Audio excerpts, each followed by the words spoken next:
સુરત વિસ્તારમાં પતંગ ચગાવતી વેળાએ નાના બાળકે પેશાબ કરતા થયેલા ઝઘડામાં બે ભાઈઓ પર થયેલા હુમલામાં એકનું મોત થયું હતું। પોલીસે ગણતરીના કલાકોમાં આરોપીને અને કાયદાના સંઘર્ષમાં આવેલા બાળકિશોરને ઝડપી ગુનો ઉકેલી કાઢ્યો હતો।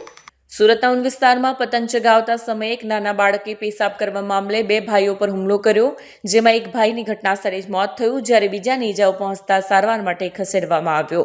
ઘટના બાદ તાત્કાલિક પોલીસ દોડી આવી ગણતરીના કલાકોમાં આરોપી તથા કાયદાના સંઘર્ષમાં આવેલા બાળકિશોરને ઝડપી પાડ્યો। પોલીસે હત્યારા ઉપર ગુનો દાખલ કરી તપાસ શરૂ કરી છે। કેમેરામેન હકીમ શેખ સાથે વસીમ હાસમીનો રિપોર્ટ, આઝાદ ન્યૂઝ, સુરત।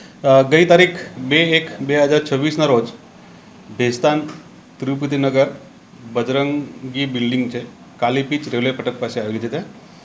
ત્યાં ગઈકાલે સાંજે 5 વાગ્યાના સુમારે આરોપી જે એક શોએબ રઈસ ખાન પઠાણ, એની ઉંમર છે 18 વર્ષ 11 માસ, તથા અન્ય 4 કાયદાના સંઘર્ષમાં આવેલા કિશોર ફરિયાદીના ધાબા ઉપર પતંગ ચગાવવા અને રમવા માટે ગયેલા હતા।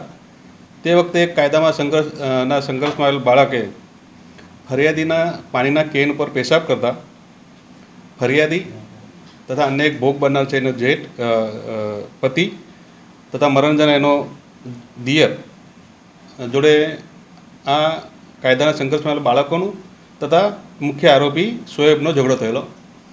મારામારી દરમિયાન મુખ્ય આરોપી શોએબે મરણ જનારને છાતીના ભાગે ગંભીર ઈજાઓ પહોંચાડેલી અને જે ભોગ બનનાર છે એને પણ ઈજાઓ પહોંચાડેલી અને એક મર્ડરનો બનાવ પામેલ એની સૌપ્રથમ જાણ કંટ્રોલ રૂમમાં થતાં ભેસ્તાન પોલીસ, જીઆઈડીસી પોલીસ તાત્કાલિક એક્શનમાં આવેલી, સ્થળ વિઝિટ કરેલી।